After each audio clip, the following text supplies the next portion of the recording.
After a day that crushed him from every angle, Ryan Brooks yanked open the back door of a black sedan parked along the curb. Convinced it was the ride-share he had called. He muttered an address without looking up, dropped into the music, leather seat, and exhaled like a man who had been holding his breath for hours.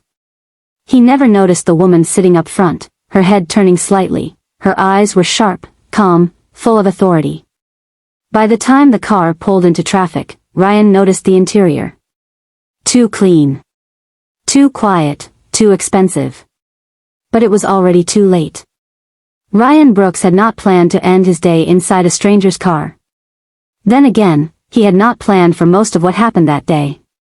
The morning started with a call from his daughter, Lily's school. She had gotten into a fight, music, and the principal wanted a meeting. He sat in that small office with fluorescent lights buzzing overhead, listening to a woman half his age explain that his 7-year-old had behavioral concerns. Music. He nodded, apologized, signed a form, and walked out with the kind of exhaustion that doesn't come from the body. It comes from somewhere deeper, from being the only person responsible for a life that keeps demanding more than he has to give. By noon, things got worse. His supervisor at the logistics company pulled him aside and told him the branch was cutting positions. Ryan wasn't fired, not yet. But his name was on a list, and the list was short. He spent the rest of his shift moving boxes. With the mechanical rhythm of a man who had already accepted the punch before it landed. He didn't complain. He never did. Complaining required energy he had stopped wasting years ago. Around the same time, Lily's mother walked out and never came back. So, when his shift ended and the afternoon light turned heavy, music, and orange across the downtown streets, Ryan pulled out his phone, requested a ride, and waited at the curb with his jacket slung over one, music, arm. The app said, black. Sedan. He saw a black sedan. The door was unlocked. That was enough. He climbed in, dropped into the back seat, and muttered the address to his apartment, music, without looking up. His eyes were already half closed, his head leaning against the cool window glass. The leather beneath him was softer than anything in his apartment, but his mind was too full to notice. The car moved, smooth, almost silent, merging into the river of tail lights heading west. Ryan let the motion carry him. He didn't check the license plate. He didn't look at the driver.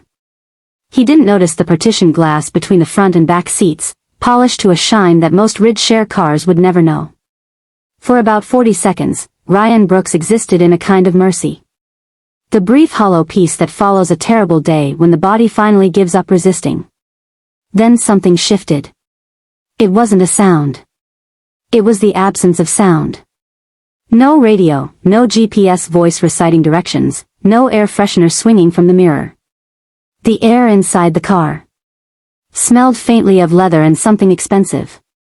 Not cologne, not perfume, but something layered, deliberate, like the interior of a place that had been designed rather than simply built. Ryan opened his eyes.